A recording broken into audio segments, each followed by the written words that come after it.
जनार्दन भाइको घरमा छौँ। यहाँ भाइलाई चाहिँ हिजो चाहिँ भाइलाई पिटेको होइन तपाईँलाई? प्रचण्डका कार्यकर्ताहरूले पिट्या कि त्यहाँको कसले पिट्या तपाईँलाई थाहा छ? अब कार्यक्रम चाहिँ त्यहाँ विद्यालयको थियो, त्यहाँ चाहिँ विशेष अतिथिको रूपमा चाहिँ एउटा प्रश्न सोध्छु भनेर भन्दा तपाईँलाई पिटिएको होइन?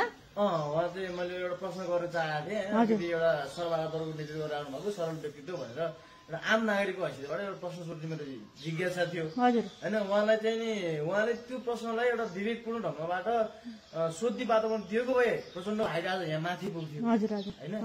उहाँले स्टेजबाटै भन्नुभयो यो समय होइन भन्नुभयो होइन। क्वेसन सोध्नलाई समय चाहिन्छ र जनताले जति बेला पनि जहाँ पनि जे पनि प्रश्न गर्न सक्छ होइन। भनेपछि तपाईँले पिठा खानुभयो? कहाँ कहाँ पुग्यो? खुट्टामा नि घाउचोट लागेको छ? खुट्टामा अब यो कुखामा अनि यहाँ नाक टाउकोमा लाग्यो होइन। त्यस्तो चोट चाहिँ लागेको छैन, नाकबाट रगत आएको थियो, एकदमै रगत आएको थियो। खै यसो गर्नु त अलिकति खोक्ने यहाँ अलिक गाह्रो भइरहेको छ। अब खासै केही पनि भएको छैन। तर मलाई बजाएको चाहिँ पुलिस प्रशासनले हो। कतिजनाले पिटेको तपाईँलाई? 4-5 जना आएको थियो आउनु चाहिँ होइन। त्यहाँ सबैजना उत्तेजित थियो, अब कुट्न भनेर आइरहेको थियो। तर मलाई पुलिसले एकदमै नुवाकोटकै मान्छेहरू हुन् तिनीहरू पिट्ने तपाईँलाई? मान्छे त नुवाकोटकै हो, तर मैले चिन्दिनँ। सुरीगढीको त होइन, सुरीगढीका कार्यकर्ताजीहरूले चाहिँ मलाई धेरै बचाउनु भएको हो उहाँहरूले पनि। र विशेष गरी मेरो देव अङ्कल हुनुहुन्छ अधिकारी, उहाँ माओवादीको सदस्य नै हो। उहाँले विशेष गरेर उहाँले नै छुटाएर ल्याउनु भयो तल पनि होइन।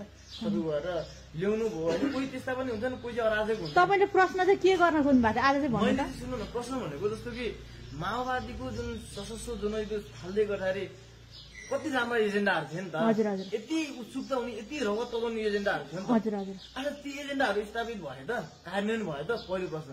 दोस्रो प्रश्न उहाँले चाहिँ एउटै गर्न पाउनु भएन, दोस्रोमा त कसरी पुग्नु भएन? एउटा समाजले प्रश्न गर्छ भने झ्याप्चु समातेर तपाईँलाई लैगयो है बिचरा हेर। पहिचानको कुरा गर्नुहुन्छ हजुर। पहिचानको समर्थन के? आज तपाईँको तामाङले तामाङ भाषा बोल्दैन होइन। तामाङले आफ्नो हिन्दू धर्म के अरे बौद्ध धर्म किरा धर्म मान्दैन, छोड्दै गइरहेका छ।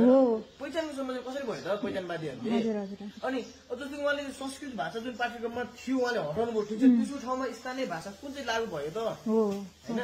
यो प्रश्न चाहिँ मैले पहिचानको कुरा उहाँले गर्दै गर्दाखेरि यो चाहिँ मेरो जिज्ञासा थियो, भोलिको रणनीति के हुन्छ भन्ने थियो। र अर्को प्रश्न भनेको जस्तो कि हिजो चाहिँ बुल्ल शिक्षा भनेर बोर्डिङ चला हो नि त होइन। आज उहाँकै कार्यकर्ताहरूले तपाईँको चाहिँ ठुलो ठुलो बोर्डिङ छरिरहेछ। माओवादी भोलि सत्तामा गएर त्यो आफ्नो कार्यकर्ताको हित नुवाकोटमा मात्रै होइन नि, बोर्डिङ त संसार भन्नाले हामी नेपालभरि छ। अरू पार्टीले चाहिँ उनीहरूको पुँजीवादी पार्टी हो एमाले काङ्ग्रेस भन्नेहरू होइन, राम्रो भन्नेहरू उनीहरू पुँजीवादी हो मानव होइन। तर प्रचण्डको सर्वहाराको नेतृत्व गरेर एउटा कम्युनिस्ट विचारधारा आएको माओवादीले आज तपाईँ